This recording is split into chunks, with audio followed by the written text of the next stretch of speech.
নবীর শ্রেষ্ঠ সাহাবী হযরত আবু বকর সিদ্দিকী বলেন নবীর শ্রেষ্ঠ সাহাবী আবু বকর সিদ্দিকী ভালোবেসে শুইল পাশে ভালোবেসে जाया देखो मदीना मदीना मदीना आशिक मुमिनेर ठिकाना बोलेन मदीना। अस्सलामु अलैकुम व रहमतुल्लाहि व बरकातुहू। अल्हम्दुलिल्लाह الحمد لله رب العالمين قال فبما أغويتني لأقعدن لهم صراطك المستقيم।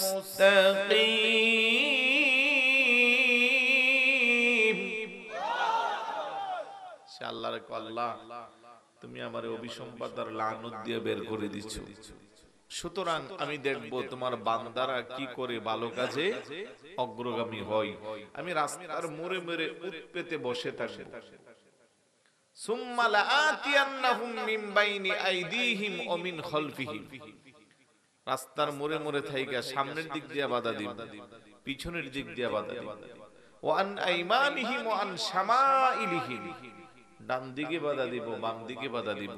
ওয়ালা তাজিদু আকসারাহুম শাকিরিন, ফলে তুমি তোমার বান্দাদেরকে তোমার কৃতজ্ঞশীল বান্দার অন্তর্ভুক্ত পাইবে না। চিৎকার করে বলি নাউযুবিল্লাহ। এটা কার কথা? আরেকটু জোরে বলুন কার কথা? আর জবাবটা আল্লাহ পাক আরেক জায়গা দিয়েছে। আলাম আ'হাদ ইলাইকুম ইয়া বানি ألا تعبدوا الشيطان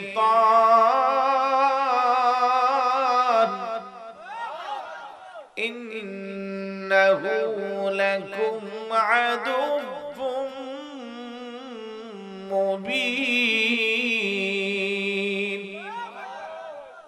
আল্লাহ আমার বনি আদম আমার সাথে ওয়াদাবদ্ধ, তুই শয়তান যতই চেষ্টা করবি তাদেরকে দূরে রাখতে, কারণ এত চেষ্টার পরও আপনারা যারা বসে আছেন আপনাদেরকে দূরে রাখতে। যারা আসতে পারে নাই তারা কি সৌভাগ্যবান না দুর্ভাগ্যবান? সৌভাগ্যবান হওয়ার সুযোগ আছে না নাই? তাহলে আমাদের শত্রুর নাম কি? শয়তান, ইবলিস শয়তান। الله ولي الذين آمنوا يخرجهم من الظلمات إلى النور।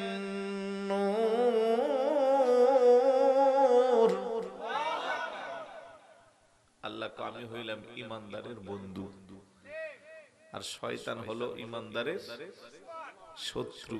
কথা কোন ঠিক কি না? এখন বাবা আপনার সিদ্ধান্ত আপনি নেবেন, আপনি কি শত্রুরে খুশি করবেন না বন্ধুরে খুশি করবেন? বন্ধুরে খুশি করলে মাহফিলের ভিতরে আসেন, আর শত্রুরে খুশি করলে ওই রাস্তার মোড়ে মোড়ে যা ইচ্ছা তা করেন। কোরআনের মেসেজটা আমি আপনাকে জানান দিছি, মানা না মানা সেটা আপনার ব্যাপার। কথা বলেন ঠিক কি না? এটা মুহাব্বতে জিকির করে লা ইলাহা লা ইলাহা, জোরে জোরে লা ইলাহা, একসাথে লা ইলাহা, আশিক হয়ে লা ইলাহা, পাগল হয়ে লা ইলাহা,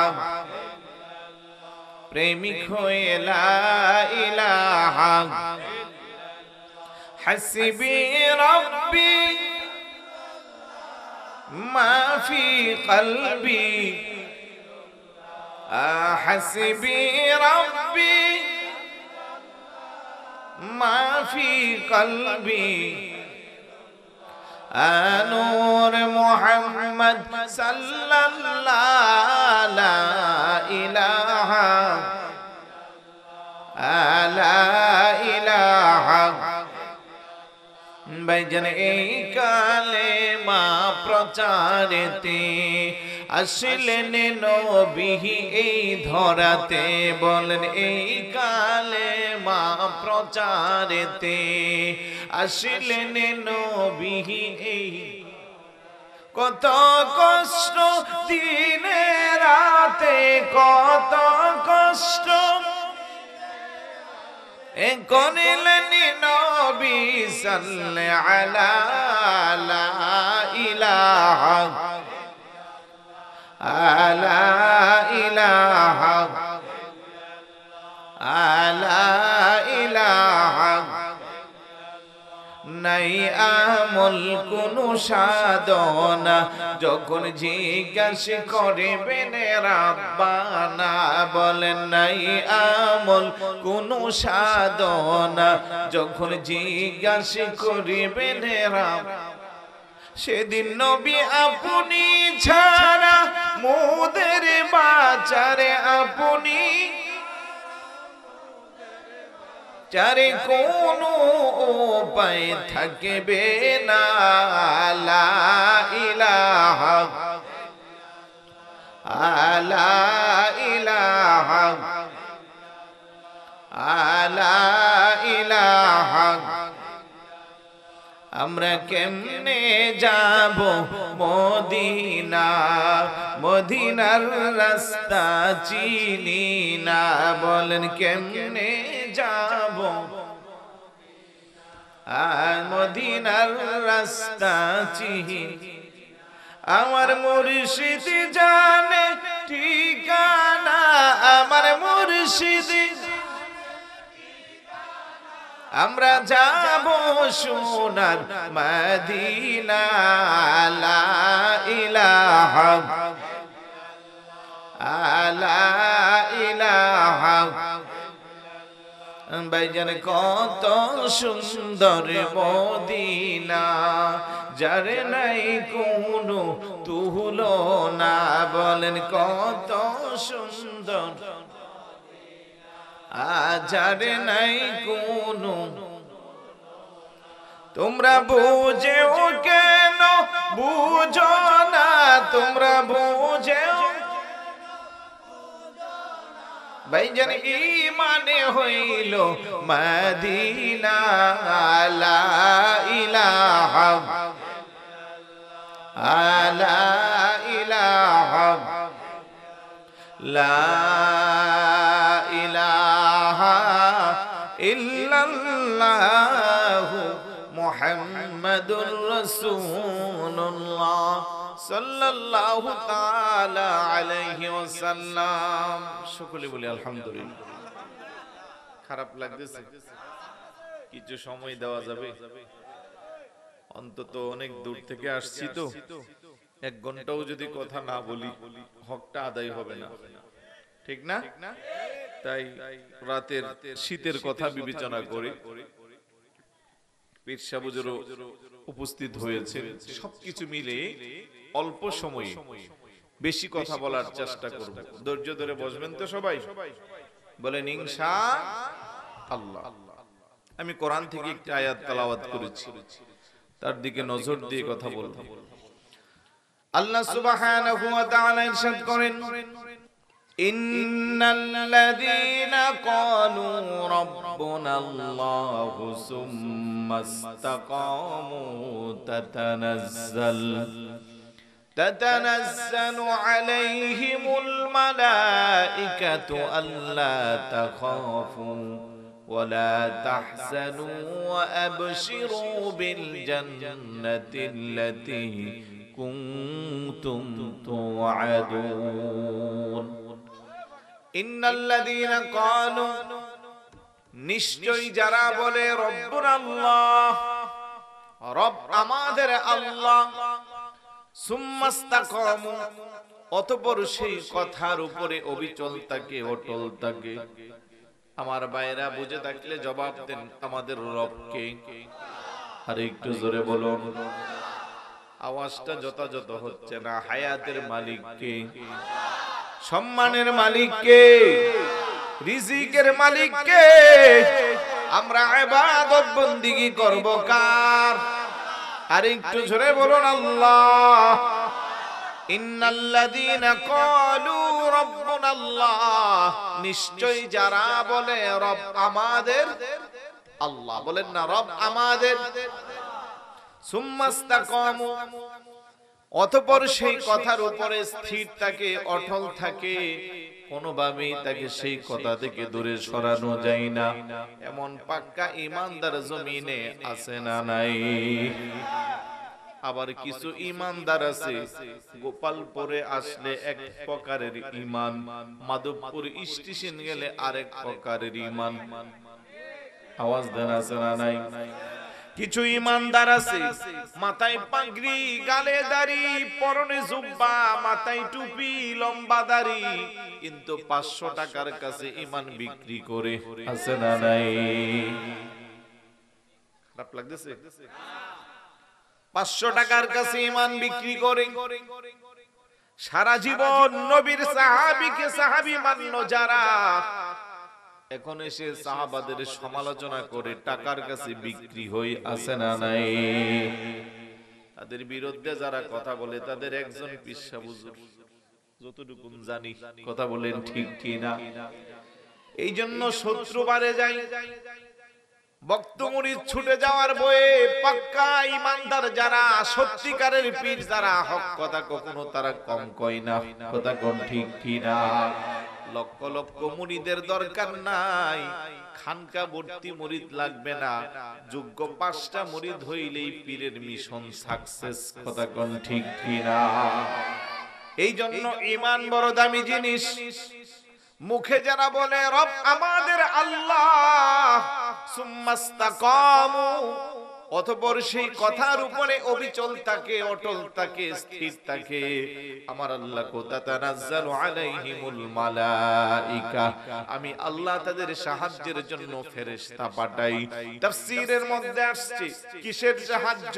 আমার আল্লাহ জবাব দিচ্ছে তার মরণে, তার কবরে, তার হাসরে, তার মিজানে, তার ফুলসিরাতে, সব জায়গায় আমার আল্লাহ সাহায্যের ফেরেশতা পাঠাবে। সুবহানাল্লাহ।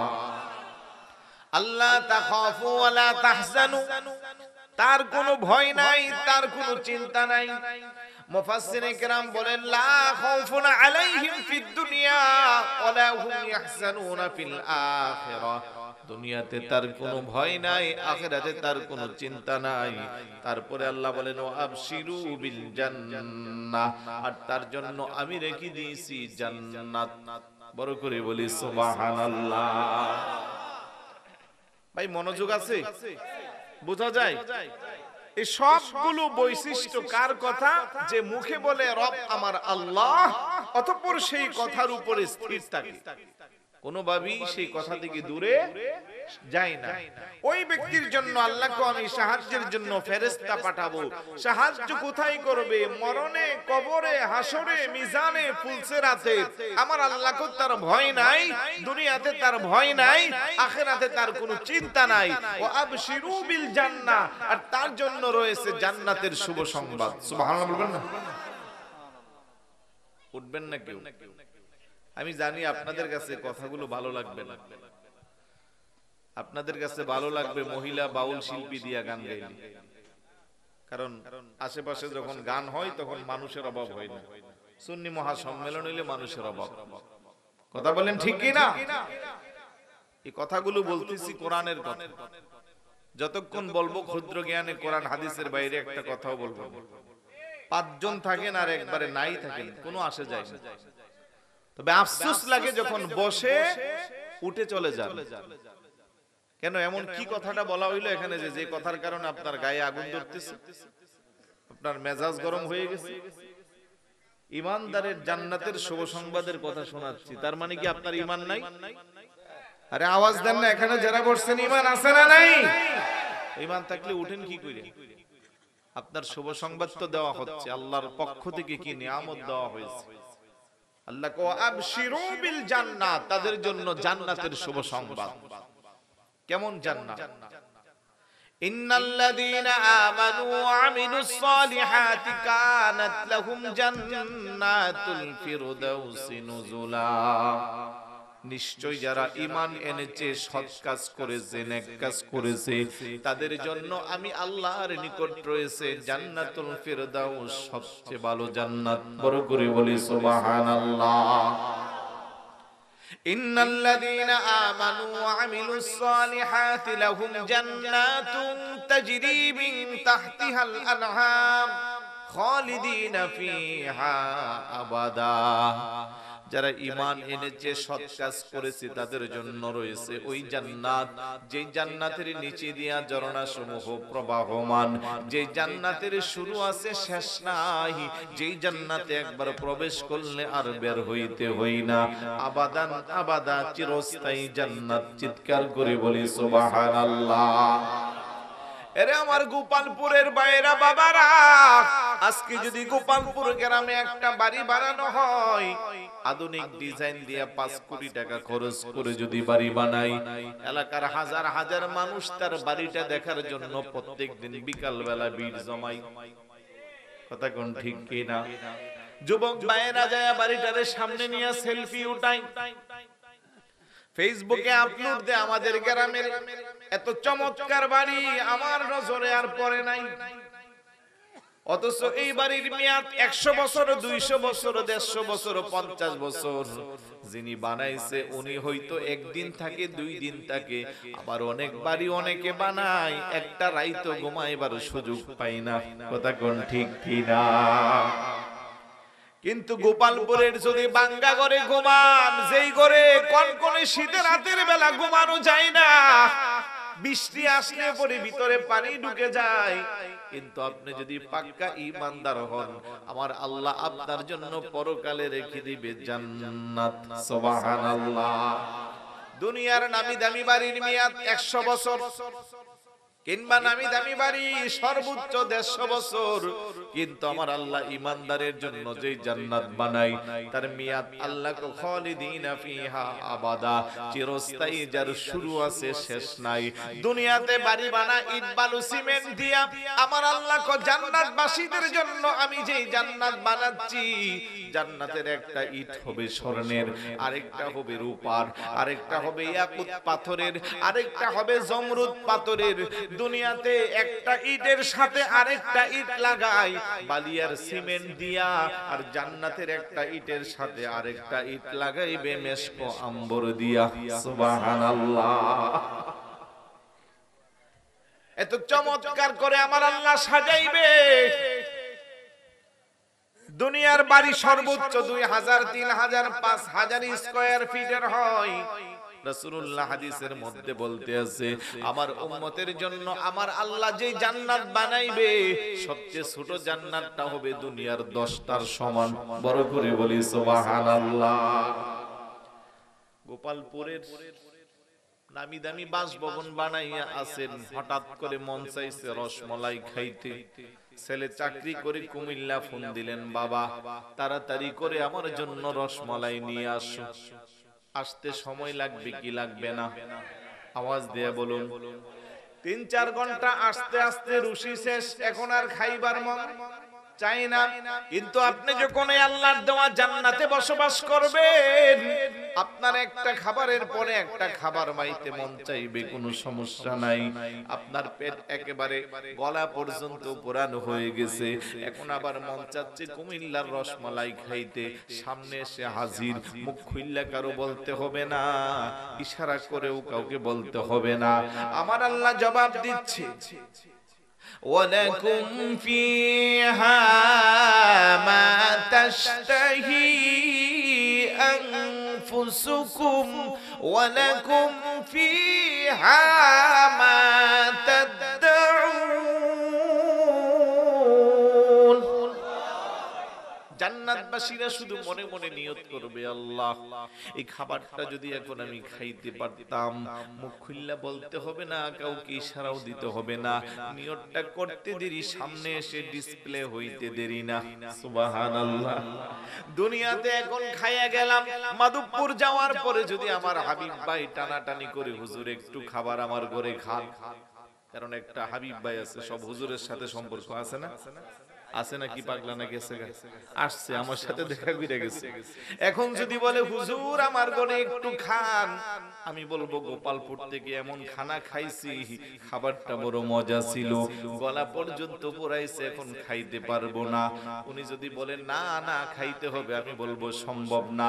কিন্তু জান্নাতের মধ্যে যখন আপনার মন চাইবে আপনার সঙ্গে সঙ্গে খাইতে পারবেন, সেই জন্য আপনাকে টয়লেটে যেতে হবে না। ছোট্ট করে একটা ডেকুর আসবে, পেটটা খালি হয়ে যাবে, আবার সমস্ত খাবারগুলো খাওয়া যাবে। সুবহানাল্লাহ। এমন জান্নাত আল্লাহ বানায়া রাখলো, যেই জান্নাতে আপনার সেবা করার জন্য 70টা হুর। আল্লাহু আকবার বলেন। এর যুবক, দুনিয়ার রাস্তা দিয়ে যদি কোনো যুবতী মেয়ে দেখো, তোমার মাথা ঠিক থাকে না, তুমি ইফটিজিং করো, কথা কোন ঠিক কি না? তুমি তার সাথে টিচ করো, খারাপ ব্যবহার করো, কিন্তু ঈমানটা নিয়ে যদি কবরে যেতে পারো, আবার আল্লাহর জান্নাতে তোমার জন্য এমন 70টা হুর দেওয়া হবে। ওই কোন একটা হুর যদি তাদের থুতুগুলো দুনিয়ার কোন সমুদ্রের পানির মধ্যে ফেলে দিত, ওই সমুদ্রের পানিটা মুহূর্তের মধ্যে মধুতে রূপান্তরিত হইতো। ওইগুলো রেখে দিচ্ছে আল্লাহ ঈমানদারের জন্য। আমার আল্লাহ কলাহুল ও আবশিরু বিল জান্নাহ আল্লাতী কুনতুম তুআদুন। ওই জান্নাতের ওয়াদা আমি আল্লাহ করলাম তাদের জন্য, আমি সেই জান্নাতের শুভ সংবাদ রেখে দিলাম। তারা কারা? তারা কারা? জবাবটা আসবে পাক্কা ঈমানদার যারা। সুবহানাল্লাহ। এখন বলেন আমাদের ঈমান আছে না নাই? আওয়াজ দেন, কম না বেশি? বেশি যে বলতেছেন, এটার আওয়াজ তো ছোট হইতেছে। আওয়াজ দেয়া বলুন, আমাদের ঈমান আছে না নাই? কম না বেশি? আলহামদুলিল্লাহ। এরকম বললে না ভালো লাগে। আমাদের ঈমান আছে। নবীর সাহাবী যারা, তাদেরও ঈমান ছিল। ওলিয়া উলিয়া বুজুর্গ যারা, তাদেরও ঈমান ছিল। তাদের ঈমানের এত মজবুত ছিল, গোটা পৃথিবী একদিকে, তাদের ঈমান আরেক দিকে। আর আমাদের ঈমান এতটা হালকা, কচু পাতার পানির মতো টলমল টলমল করে। 500 টাকা 1000 টাকার কাছে ঈমান বিক্রি হয়ে যা, 50 টাকার কাছেও ঈমান বিক্রি হয়ে যা। কথা কোন ঠিক কি না? অথচ ঈমানদারের ঈমানের মূল্যটা কত বেশি। এরে আমার গোপালপুরের ভাইরা বাবারা, গভীর মনোযোগ। ইসলামের প্রথম যুগে সবচেয়ে বেশি কষ্ট করেছে আমার নবীর 4 জন সাহাবী। হযরতে বেলাল রাদিয়াল্লাহু তাআলা, হযরতে খাব্বাব রাদিয়াল্লাহু তাআলা, হযরতে খুবাইব রাদিয়াল্লাহু তাআলা, হযরতে আব্দুল্লাহ ইবনে মাসউদ রাদিয়াল্লাহু তাআলা। এই 4 জন এত বেশি ইসলামের জন্য কষ্ট করেছে, যা বর্ণনা দিতে গেলে বুকটা ফেটে যায়। তারপরেও ঈমান থেকে দূরে যাই না। আল্লাহু আকবার বলেন। গভীর মনোযোগ। ওমর ইবনুল খাত্তাব রাদিয়াল্লাহু তাআলা আনহুর শাসনামলে হযরতে খাব্বাব রাদিয়াল্লাহু তাআলা হযরতে ওমর রাদিয়াল্লাহু তাআলা আনহুর দরবারে যাইয়া চোখের পানি ছেড়ে কান্না করে ডাক ডাকুই, আমিরুল মুমিনিন, জানি না আমার ঠিকানা জান্নাত হইবে না জাহান্নাম হইবে। হযরতে ওমর গভীরভাবে খেয়াল করে দেখে খাব্বাব রাদিয়াল্লাহু তাআলা বিনাইয়া বিনাইয়া কান্না করে। একবার দৃষ্টি দিয়া দেখে জিহ্বাটার মধ্যে কেমন যেন ছিদ্র দেখা যায়। আল্লাহু আকবার বলেন। ডাকদা বলে, রে ভাই খাব্বাব, তোর জিহ্বার মধ্যে কেন ছিদ্র দেখা যায়? ডাকদা কই, আমিরুল মুমিনিন, আপনি আমার জিহ্বার ছিদ্রটা দেখলেন, আর কিছু কি আপনি দেখতেন না? আল্লাহু আকবার বলেন।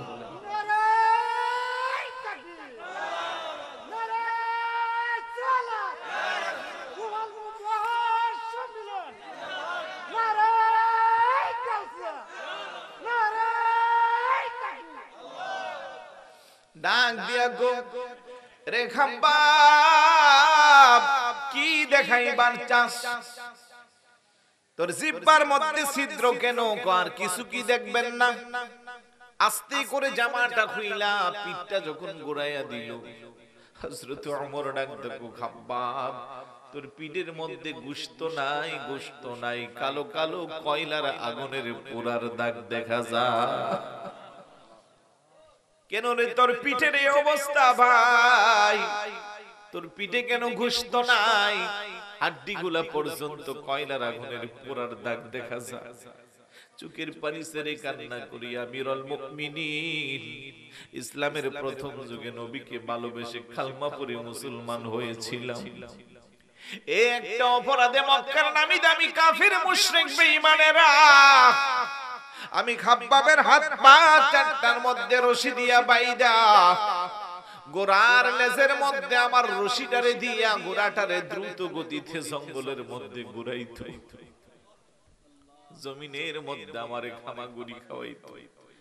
বিষাক্ত কাঠার আঘাতে আমার সমস্ত শরীরটা রক্তে রঞ্জিত হইয়া যাইতো। শুধু তাই না, মরুভূমির মাঝখানে নিয়া কয়লার আগুন জ্বালাইয়া আবার শুয়াইয়া হাত পা চারটার মধ্যে রশি দিয়া বাইদা আমার বুকের মধ্যে বিশাল বড় পাথর দিয়া দিয়া চাপা মারতো। আল্লাহু আকবার বলেন। মাঝে মধ্যে আমার নিঃশ্বাসটা বন্ধ হয়ে যেত। তারা যখন নিশ্চিত ভাবতো খাব্বাব আর আমাদের মাঝে বেঁচে নাই, তখন তারা চিন্তা করতো এখন অন্তত যাওয়ার সময় আবার চেক করার জন্য তাদের কানটা আমার মুখের মধ্যে লাগাইয়া দেখতো আমার মুখের মধ্যে কোনো শব্দ উচ্চারণ হয় কিনা, আমার শ্বাস প্রশ্বাস বের হয় কিনা, আমার জিহ্বার মধ্যে কানটা লাগাইয়া তারা দেখতো। তখনও আমি জিকির করি আল্লাহ আল্লাহ, তখনও আমি আমার নবীকে স্মরণ করিয়া মুহাম্মাদিয়া মুহাম্মদ চিৎকার করে বলি সুবহানাল্লাহ। এই অবস্থায় যখন আমি আল্লাহর নামের জিকির করি, প্যারা রাসূলকে যখন মোহাব্বত করি, ভালোবাসি, এই জন্য তারা আমার জিহ্বাটারে টান দিয়া লম্বা লম্বা খেজুর গাছের কাঠা দিয়ে আমার জিহ্বাটারে ছিদ্র করত আর বলতো, রে খাব্বাব এখনো সময় আছে, এখনো সময় আছে, তাড়াতাড়ি কালমাটা ছেড়ে দে, নবীর মোহাব্বত ভুলে যা। আমি জবাবে বলতাম, একবার না দুইবার না, শতবার না হাজার বার যদি আমারে পাথর দিয়ে মারা ফেলা হয়, আমার জিহ্বাকে যদি ছিদ্র করে করে কর্তন করে দেওয়া হয়, যতক্ষণ আমার এই দেহে প্রাণ থাকবে ততক্ষণ আমি আমার নবীর মোহাব্বত ছাড়ব না। চিৎকার করে বলি সুবহানাল্লাহ। আমার গোপালপুরের বাইরা বাবারা, তারাও ইমানদার, আমরাও ইমানদার। পার্থক্য আছে না নাই? আর একটু জোরে বলুন। আহারে, এটা তো আরবি জমাদিউস সানি মাস না? এই মাসের 22 তারিখে ইসলামের প্রথম খলিফা সাইয়েদনা আবু বকর সিদ্দিক রাদিয়াল্লাহু তাআলা আনহুর শাহাদাত বার্ষিকী, ওনার উফাত দিবস। আফদালুল বাশার বাদাল আম্বিয়া, নবীদের পরে পৃথিবীর যিনি সবচেয়ে ভালো মানুষ, উত্তম মানুষ, উনি হলেন সাইয়েদনা আবু বকর সিদ্দিক রাদিয়াল্লাহু তাআলা। যাকে ভালোবাসা আপনার আমার ঈমানের দায়িত্ব। কেউ যদি বলে আমি ঈমানদার, আমি মুসলমান, আমি পীর সাহেব, আমি বুজুর্গ, আমি মুফতি, আমি মুহাদ্দিস, আমি মুফাসসির, আমি বড় আলেম, তবে সাইয়েদনা আবু বকর সিদ্দিক রাদিয়াল্লাহু তাআলা আনহুকে মুহাব্বত করি না, আমি বলবো না না না, দাবির সাথে তার কোনো দলিল থাকবে না, সে বন্ড। কথা কোন ঠিক কিনা? রাসূলুল্লাহ বলে, আল্লাহর পরে যদি আমি কাউকে আমার বন্ধু বানাইতাম, আমার সেই বন্ধু হতো সাইয়েদনা আবু বকর সিদ্দিক রাদিয়াল্লাহু তাআলা। আল্লাহর নবীকে আমি দুনিয়া থেকে আমার সমস্ত উম্মতের ঋণ শোধ করতে পারলেও দুইজন উম্মতের ঋণ আমি দুনিয়াতে শোধ করতে পারলাম না, তবে চেষ্টা করব পরকালে দেওয়ার জন্য। একজন পুরুষ আর একজন মহিলা, যিনি মহিলা উনি হলেন আম্মা জান খাদিজাতুল কুবরা রাদিয়াল্লাহু তাআলা আনহা। বড় করে বলি সুবহানাল্লাহ। আমরা ওনার কাছে ঋণী, যেখানে আমাদের রাসূল ঋণী, উম্মত হিসেবে আমরাও ঋণী। কত কষ্ট করছে ইসলামের জন্য। যারা হজ করেছেন, উমরা করেছেন, গারে সুর, জাবালে নূর, হাজী সাহেবরা উঠতে গেলে 1 ঘন্টা লাগে, এখন কম করেও 1 ঘন্টা লাগে। কয়েক বোতল পানি খাইতো, ওই জায়গার মধ্যে এখন তো 1400 বছর পরে চমৎকার পরিবেশ, মাঝে মধ্যে সিঁড়ি আছে ধরার জন্য, সিঁড়ির পাশে রাস্তা করে দেওয়া আছে। 1400 বছর পূর্বে কিছু ছিল? ওই জায়গার মধ্যে খাদিজাতুল কুবরা রাদিয়াল্লাহু তাআলা আনহা সকালে একবার বিকালে একবার হুজুরের দুর্দিনে যখন নবুয়ত নাজিল হয়েছে, প্রকাশ পেয়েছে, ওহী নাজিল হতো, উনি খাবার নিয়ে চলে যাইতেন। সুবহানাল্লাহ।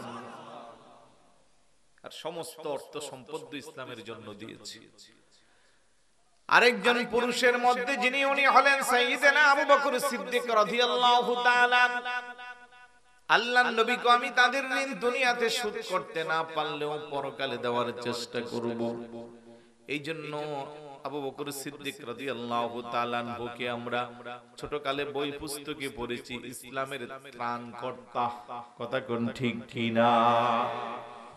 এত বেশি ত্যাগ, এত বেশি মোহাব্বত আল্লাহর নবীকে উনি করেছে যার হিসাব দিয়ে শেষ করা যাবে না।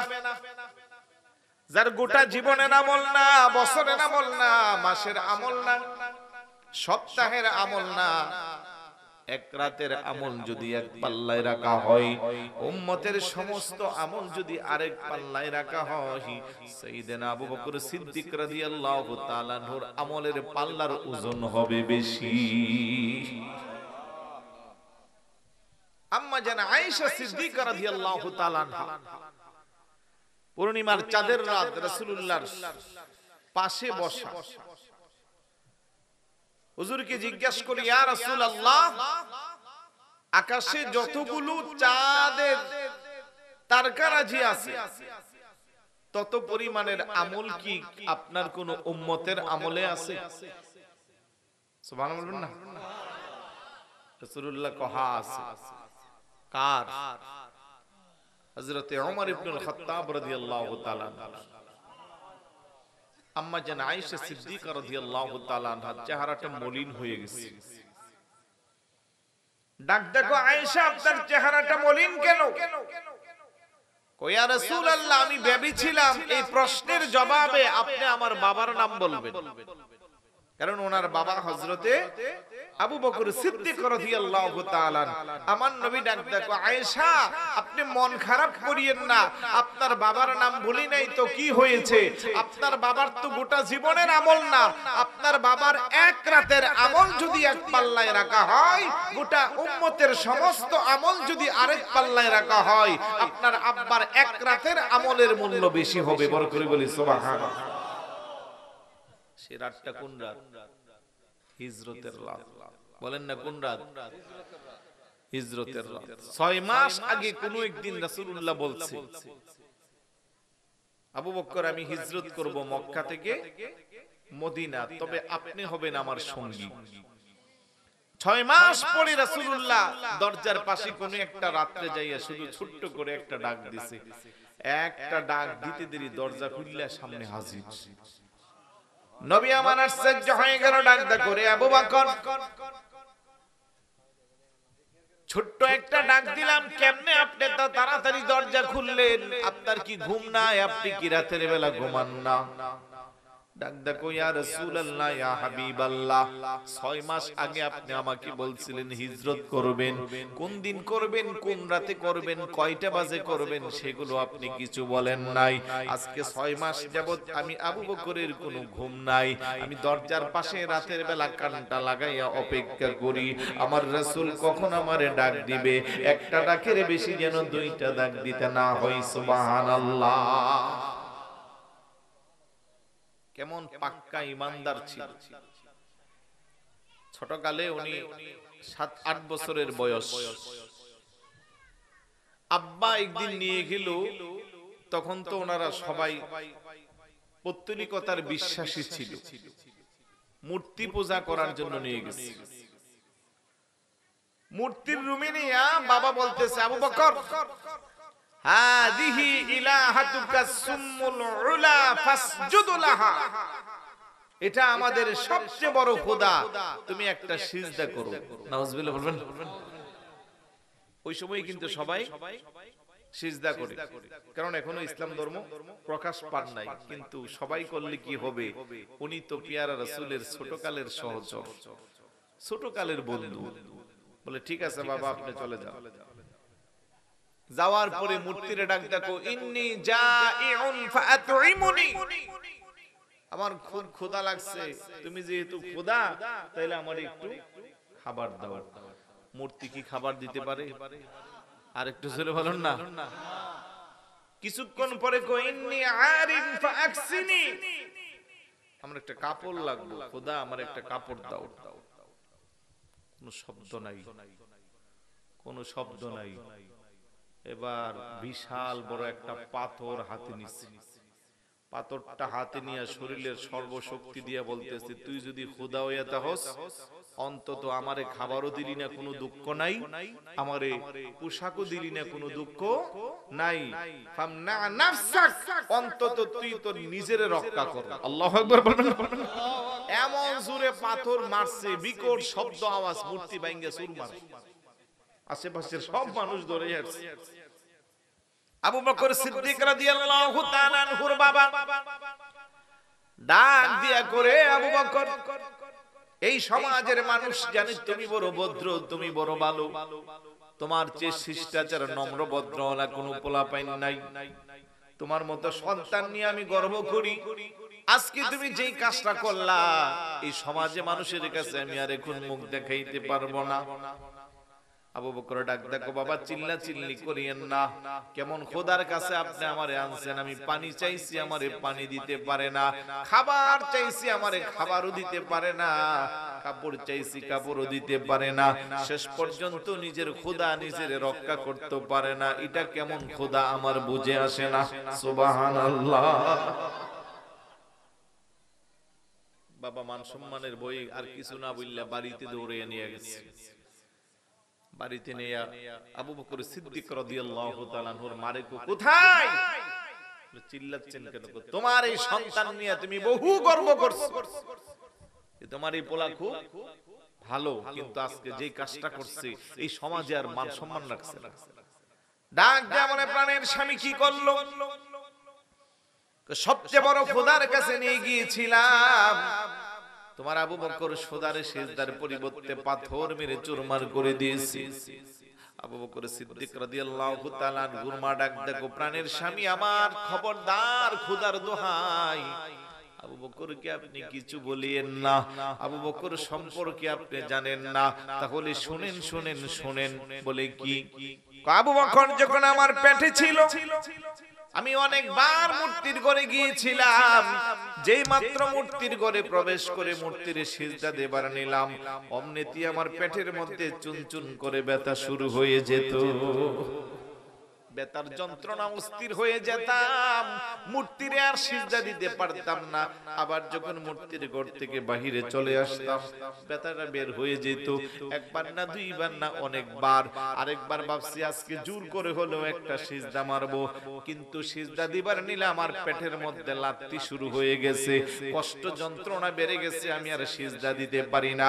প্রাণের স্বামী আমার, যেই সন্তান আমার পেটের মধ্যে থাকতে আমি তার মা হওয়া সত্ত্বেও আমারে মূর্তির পূজা করবার সুযোগ দেয় না, সেই সন্তান আবার কেমন করে মূর্তির পূজা করবে? সুবহানাল্লাহ।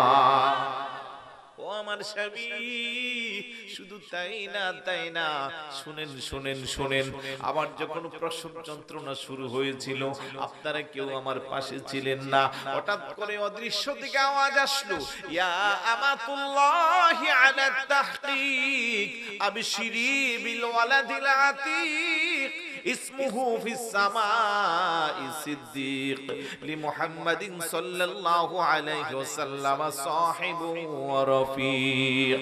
সুবহানাল্লাহ। অদৃশ্য থেকে আওয়াজ আসছে, ওগো মা তুমি বড় সৌভাগ্যবান, তোমার বড় খুশনসিব, তুমি বড় ভাগ্যবান। আবশিরি বিল ওয়ালাদিল আতিক, আমার আল্লাহ তোমার এমন একটা সন্তান দান করছে যেটা আতিক। আতিক মানে মুক্ত। আল্লাহর নবী কো হাদা আতিকুল্লাহি মিনান নার, আমার আবু বকর জাহান্নাম থেকে মুক্ত। আল্লাহু আকবার বলেন।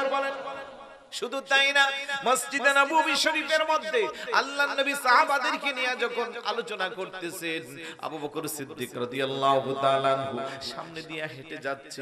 আমার নবী ডাক দেখো, আমার সাহাবারা, তোমরা কি কেউ জান্নাতি মানুষ দেখতে চাও? সাহাবারা কো জি, আমরা দেখতে চাই। আল্লাহর নবী কো ফালিয়ানজুর ইলা আবি বকরিন, আমার আবু বকরের দিকে তোমরা তাকাও। হাদা আতিকুল্লাহি মিনান নার, যাকে আমার আল্লাহ জাহান্নামের আগুন থেকে মুক্ত রেখে দিয়েছে। ডাক দেখো প্রাণের স্বামী, শুধু তাই না, অদৃশ্য থেকে আওয়াজ আসছে, ইসমুহু ফিস সামাই সিদ্দিক, আসমানে যার উপাধি হইল সিদ্দিক, আর জমিনে যাকে আমরা সিদ্দিক হিসেবে জানি আবু বকর সিদ্দিক, সিদ্দিক আকবর, সবচেয়ে বড় সত্যবাদী। আর কোন সাহাবীর উপাধি নাই যিনি মুহাম্মদ মুস্তাফা সাল্লাল্লাহু আলাইহি ওয়াসাল্লামের বন্ধু হবে, সাথী হবে। এইভাবে অদৃশ্য থেকে আওয়াজ আসছে। আমি বলবার চাইলাম, ওই আবু বকর সিদ্দিক রাদিয়াল্লাহু তাআলা ছোট কাল থেকে নবীর স্পর্শ পাইয়া কুফরির থাকা অবস্থায় যখন ঈমানের আলো ছড়িয়ে ছিটিয়ে পড়ে নাই, তখন ওনার দ্বারা কোনো খারাপ কাজ হয় নাই। কথা কোন ঠিক কি না? ওই আবু বকর সিদ্দিক রাদিয়াল্লাহু তাআলা আনহুর শানে বেয়াদবি করে এমন মুসলমান আছে না নাই? আপনাদের এলাকা নাই? আহা, ওদের একটা নতুন পরিচয় আছে। কি ওরা? শিয়া। বলেন না ওরা কি? শিয়া। ওরা সাইয়েদনা আমির মুয়াবিয়া রাদিয়াল্লাহু তাআলা আনহুকে দিয়া গালমন্দ শুরু করে, আর স্পর্ধা যখন বেড়ে যায় শেষ পর্যন্ত আবু বকর সিদ্দিক রাদিয়াল্লাহু তাআলা আনহুর শানেও বেয়াদবি করে। আরেকটু জোরে বলি না?